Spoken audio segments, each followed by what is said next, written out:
Ayan na po.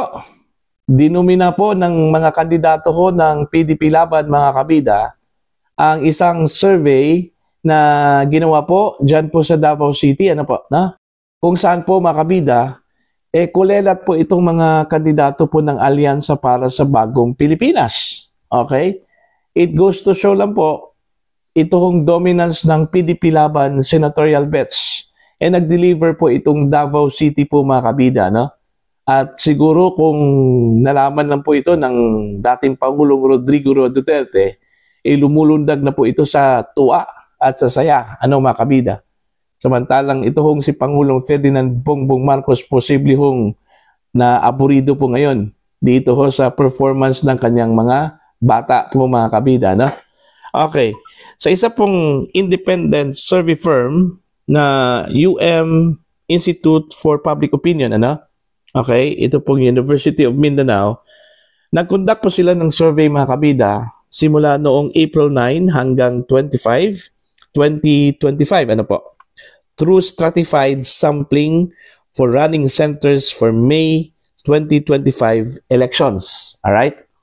The survey was conducted among the 3 districts in Davao City with a sampling size of 1,200 respondents. Okay? Baka magtataka po kayo, bakit 1,200 lang po, no? Although, ang ginamit pong method po, mga kabida, ng UMIPO ay kapareho po ng method na ginamit po ng ilang mga sikat na survey firms, Just like SWS, Pulse Asia, Okta Research at Tanjiri, Ganon din po itong UMIPO, Scientific method po, ang kanila pong ginamit po dito. Kaya sila lang po yung may alam kung bakit 1,200 lang po tapos covered yung buong area ng kanilang sinurvey po, mga kabida. Okay? So, dito ho tayo sa mga performance po ng PDP Laban. Gaya ng sinabi ko po kanina, dinomina nila ito hong Magic 12 po, mga kabida, ng survey po ng UMIPO. Okay? Babasahin ko po ang mga pumasok sa Magic 12 dito ho sa survey po nila. Number 1 po itong si Senator Bongo po, mga kabida, nakakuha po ng 63.34%. Pangalawa po, ito hong si Senator Bato de la Rosa, nakakuha po ng 63.37%. Pangatlo po itong si Attorney Bondoc, nakakuha po ng 43.11%. At ang pang-apat po, si Rodante Marcoleta, nakakuha po ng 42.94%. Philip Salvador, pang-lima, 42.36%. At yung pang-anim po, si Pastor Apollo C. Quiboloy, 40.78%. Halos magkadikit lang po, ito hong kanila pong scores po dito, mga kabida. Number 7 po, mga kabida, Attorney J.V. Hinlo, 40.12%. Ang pampito po, ito pong pang-walo pala, Richard Mata, 29.95%. Ang pang-siyam, ito pong si Attorney Lambino, 39.04%. Ang pang-sampu po si Attorney Vic Rodriguez, nakakuha po siya ng 35.80%. Ang 11th, mga kabida, ito hong si Willie Revillame, 7.39%. At yung pang-12, ito hong si Erwin Tulfo, 5.32%. So, ang naiba lang po dito, mga kabida, ito hong si Willie at saka ito hong si Erwin. Si Willie, isa pong independent, although siya po ay isang Duterte supporter. Okay? While ito hong si Erwin Tulfo ay mula sa Alyansa para sa Bagong Pilipinas. So, kulelat yung performance ho dito, mga kabida, ng mga kandidato ho ng Alyansa para sa Bagong Pilipinas. Now, hindi ho napahiya ito hong si dating Pangulong Duterte dito ho sa performance po ng PDP Laban, mga kabida. Kasi at least nag-show up po sila dito, nag-perform. Ipinakita po na expected talaga dominance yung mga kandidato ho ng PDP Laban sa Davao City. Okay, mga kabida. Solid Duterte country, Ito hong Davao City. Of course, ang galing dyan ang mga Dutertes po, Okay. Now, I don't know kung ano yung naging reaction po ng Palasyo po ng Malacanang dito Kung si Pangulong Duterte po mga kabida, kung alam po niya itong survey na ito, sigurado po akong naglulundag po sa tuwa. At sa saya, ito kong si Digong while nasa loob po ng detention cell diyan po sa International Criminal Court. Ano kaya yung reaction po ni Pangulong Ferdinand Bongbong Marcos po dito? Grabe na po yung investment po ng Alyansa para sa Bagong Pilipinas. Mantakin nyo kung susundin lang po natin yung dokumentong lumabas. Ito hong Oplan Horus. Okay, nasa 8 billion pesos yung budget pala ng Alyansa para ho sa kanila pong kampanya po mga kabida sa buong Pilipinas. Okay, tapos ganito lang pong marinig at malaman yung performance po, kulelat na performance ng kanila pong mga kandidato. Okay, kaya siguro yung iba po mga kabida, nagkanya-kanya na po yung kanilang diskarte, dito sa kanila pong pangangampanya, alam naman po natin po mga kabida, na mahirap talaga yung kanilang sitwasyon po ngayon. Okay? Yung kanila pong principal, napakababa yung kanyang trust at saka performance rating.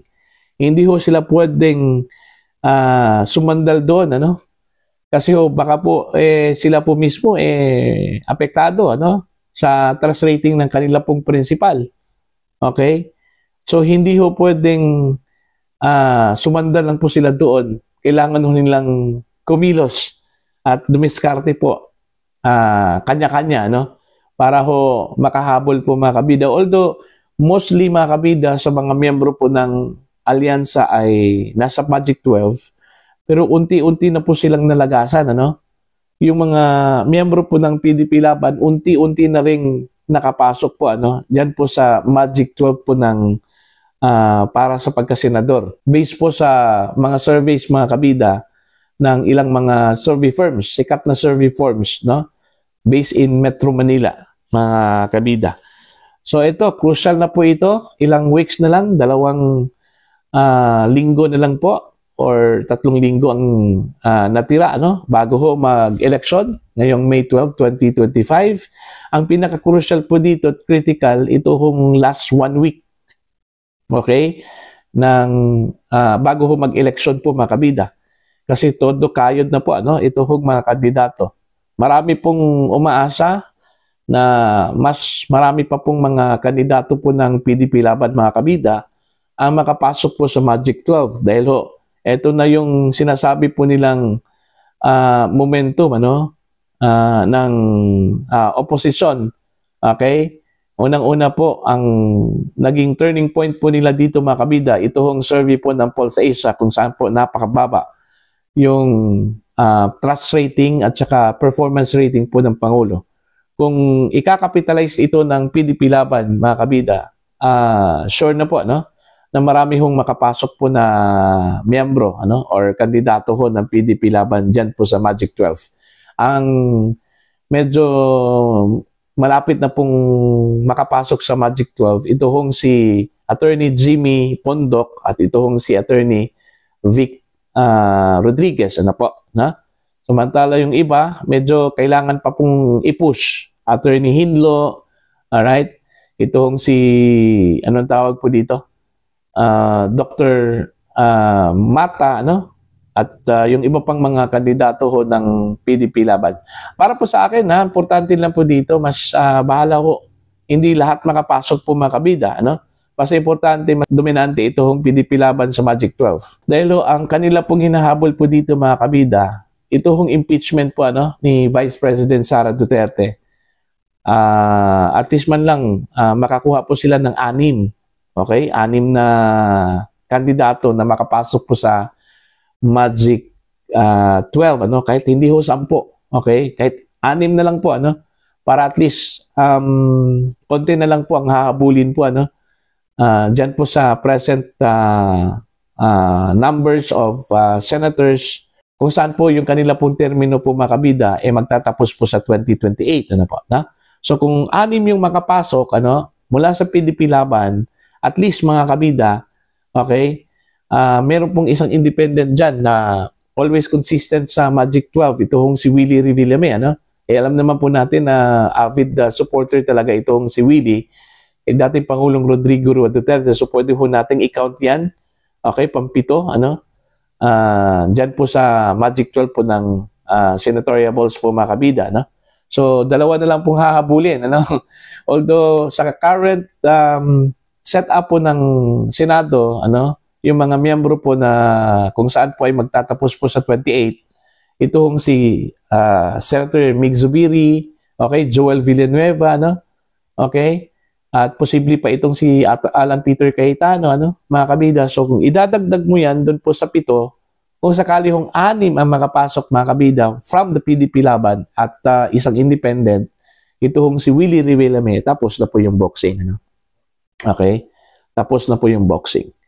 Okay? Yun lang kasi yung hinahabol po ngayon ng mga Duterte mga kabida na at least marami hong, kung hindi lahat makapasok. Mas mabuti kung lahat po, ano?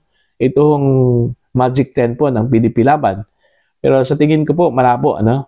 Sa tingin ko po malabo na lahat po makapasok po, ano? Siguro pinaka-list na po yung 10 ang pumasok mga kabida. Pero ang sa tingin ko po kung marami hong makapasok po ng makapasok mula sa PDP Laban po mga kabida, pinakamarami na po niyan is yung 6, ano? 6 po. Okay. So, yun lang po. Titingnan na lang po natin kung ano po yung magiging ganap po mga kabida, no? After May 12, 2025 election, ano, mga kabida.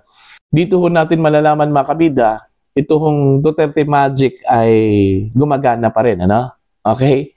At yung pagbagsak ko ng trust at saka performance ratings po ng Pangulo, kinapitalize po ba ito ng mga kandidato ho ng PDP Laban.